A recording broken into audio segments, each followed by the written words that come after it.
My number one team in Ken's top 10 in Stark County. They're off to a 4-0 start, and they had a thriller last night. And boy, what a game in Pac-7 play. Fairless 31, Northwest 28. And let's bring in their outstanding quarterback, Carson Colucci, here and welcome him to the Saturday morning huddle. Carson, good morning. Thanks for joining us. How are you on this Saturday morning?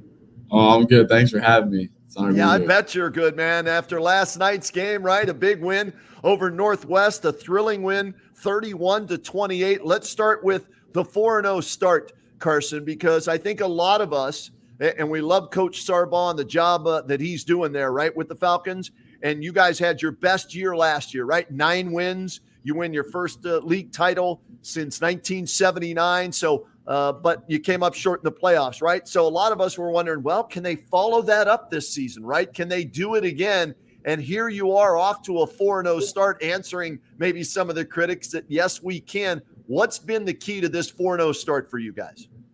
I think the key is just we have so many playmakers. Like, obviously, everybody hears about Luke Yoder and Brody Pumney. I mean, those guys are amazing athletes and everything. But, you know, sometimes, like, the things people don't see, like Gavin Conley, he makes plays. Our O-line, they're blocking so good right now. We can run the ball. We've had more rushing yards and passing yards most weeks.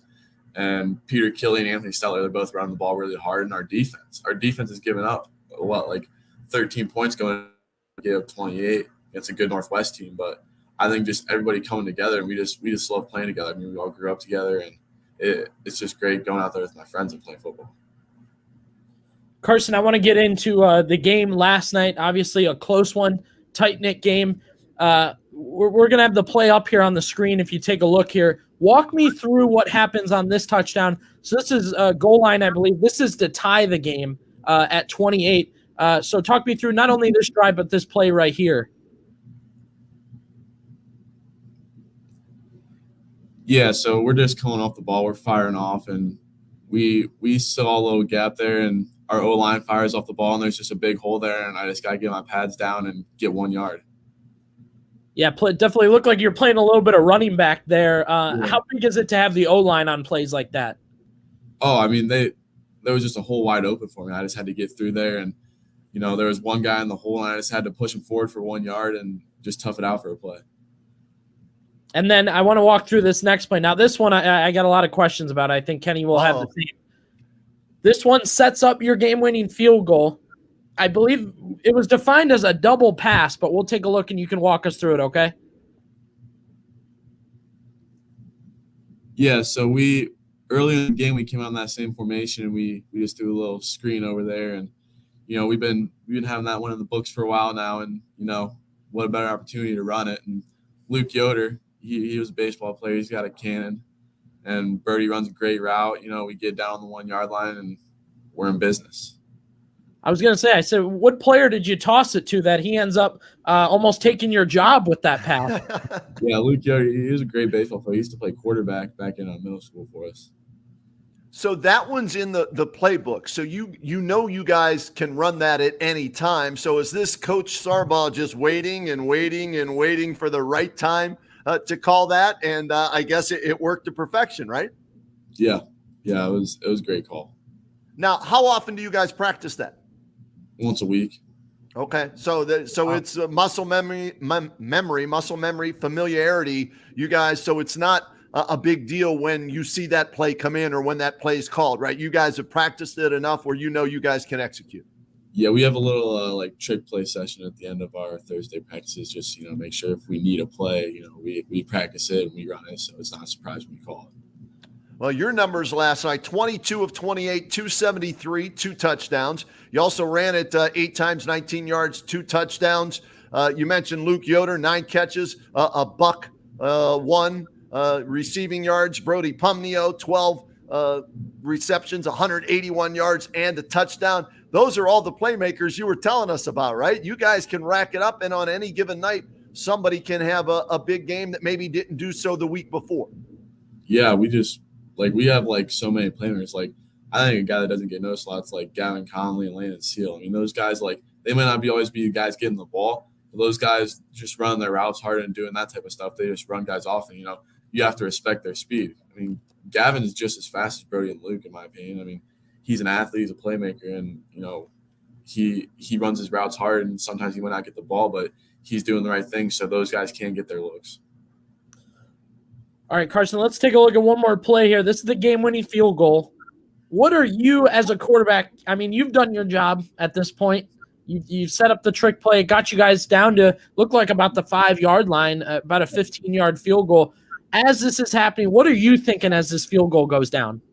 I'm just sitting there on the sideline, kind of just like praying. I mean, Gavin Wickham's a great kicker. He's a soccer kid. He's been drilling field goals all year for us. All practice week, he's been kicking good. I mean, I had all the confidence in the world, and I mean, good snap, good hold, good kick, good operations, what Coach Sarbaugh says. And, yeah, I mean, I was pretty confident in our guys at that point. We just had to protect for long enough and get it off. And after that, I mean, I knew he was going to put it through the posts. He almost kicked it into the woods, man. That's like Cade York leg strength on that one, right? He booted that, so there's no doubt about it, was it? Oh, yeah, he's a really good kicker. I mean, on kickoffs, he puts it in the end zone a lot of the time, most of the time. And, yeah, he's a really good kicker, good soccer player too. So 2 plays, the 2 biggest plays at the end of the game. I mean, you had a heck of a game. Obviously, you're our WHBC Player of the Week. But the last 2 plays of the game, you got to put it in somebody else's hands. You got a position player thrown into double coverage, and then your field goal kicker. How'd you feel towards the end of that one, knowing usually you're the one that kind of gets to control things, but you got to sit back and watch a little bit? Usually I do like having the ball in my hands, obviously, because I can just control it. If I mess up, then that's on me, and I'll have to live with it. But, it's just nice being able to see, like, other guys step up, and I feel like we just have, like, so many guys that can step up in those, like, big occasions, and everybody's been tested to the pressure. Like, we just have so many playmakers that are able to step up and able to make those plays. All right, I got to know, it was a away game last night, so that means no ring of fire on the opposing field. So when you're riding in the bus on the way home, are you guys? Oh, is that the shirt? Right, I need one of those. Tell Coach I need one of those shirts. All right, yeah, I'll tell him. A big Johnny Cash fan. Love the tradition you guys do. So are you singing on the way home? What's that? What size do you need? He said. I'm a large. All right. All right. Yeah. I love that. So are you guys singing the Ring of Fire on the way home or no? Is that just for home victories only? Yeah, we were kind of a little bit of karaoke in the back of the bus going, no music, but we were doing a little beat and we were singing a little bit, having a good time. Well, you know what? Maybe if we get you on my radio show or Coach Sarbaugh on the radio show, I'll sing on the radio show. Or I'll do a little karaoke a cappella Johnny Cash Ring of Fire with you and Coach on the radio show next. All right? That'd be amazing. It's too early for me to try it this morning. I don't want to embarrass myself on video. I embarrass myself every day on the radio, so that's fine. So we'll have some fun with that. What about next week, though? Great win last night, obviously. A huge win in your conference, an away win. You stay 4-0, but now I'm looking down at our handy-dandy WHBC pocket schedules, and it says week number 5, home game against Orville. Your thoughts on putting this one in the rearview mirror and trying to go 5-0 next week? Yeah, absolutely. I mean, it was a great game, but it's over now, and we're already moving on to next week. We're talking about them. I mean, they always have a bunch of good athletes. They're big up front. Had a big win against Manchester last night. They're going to be a good team. They're going to come ready to play. I mean, obviously being a league champs, we're going to get everybody's best game, and everybody's going to give us 100% of their effort. And I think we're going to be ready for it. I mean, we got guys going both ways, guys that are willing to play hard and put it all on the line. Carson, this is a junior year for you. As you feel like you've gotten older, do you feel like you wanted to be more of a leader this year, try and become more of a voice on the team, not only being a quarterback, but coming into your junior year? Yeah, I mean, just being a voice in the huddle for the guys, calm them down in those big pressure situations and tell them that, like, we're going to be good. Had a few false start penalties, we just got to calm down, we'll be okay. Yeah, I mean, I'm just trying to lead in my best way possible, whether it's just leading by example, being a vocal guy, or whatever they need.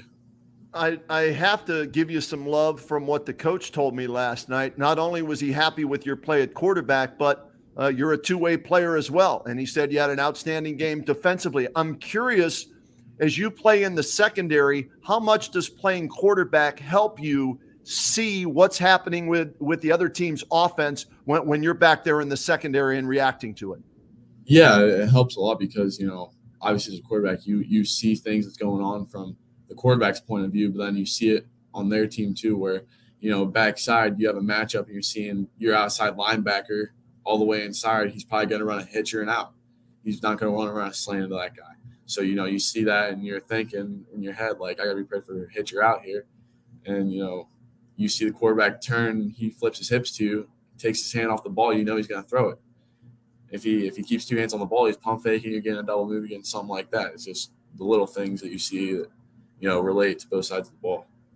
How do you stay physically ready to go both ways? That means you're probably playing, 70, 80 plays a game, depending on how many times you have it on offense. And if you're playing a team that likes to possess the ball, how do you stay in shape and ready to go both ways? I'm a three-sport athlete. I play football, basketball, and I run track, so that helps a lot. You're young. You're a junior. Yeah. So stupid question, Rhoda. He's what, 17 years old maybe. He's in high school enjoying life and playing three sports. So this he's got – Billy, go ahead. Take it out of here. Well, that was a dumb question. I should have just looked at him and realized it was no big deal. Yeah, that's definitely, I think, a good answer there. Looking at what you guys got coming up, we talked about the schedule. Is there something you guys want to do better, Carson, that you've noticed so far? Yeah, we just need to limit penalties, limit turnovers. I mean, last week we fumbled way too much, and this week we had that one fumble that went out of bounds, thankfully, and just like staying in shape. I mean, we got guys going both ways. I have so much respect for, like, nobody talks about, like Garrett Miller. That guy plays left guard and middle linebacker. He's an animal. He makes so many tackles, so many plays for our defense, and Landon Seal, he plays tight end first, linebacker first, and then guys up front, like Tom Fox, he goes both ways. Jackson Stutz, he plays defensive tackle. Like Logan Beresford, he plays hard for us. Like guys that, don't get talked about a lot. They make so many plays. They go both ways. Garrett Miller doesn't come off the field. He's on kickoff, kick return, defense, offense, PAT. I mean, that guy's just an animal. How about that? That's a leader right there, Billy. I think he named every player on the roster almost here today and that's good because he's given love where it should be given. The guys in the trenches, the guys that don't get the press clippings and all that stuff. So, hey, keep doing what you're doing. Okay. Continued success. You're our WHBC Player of the Week for your effort last night in that big win over Northwest. Best of luck the rest of the season, and we look forward to singing with Coach Starball on the radio sometime soon, that Johnny Cash Ring of Fire, all right? Yep, thank you guys for having me.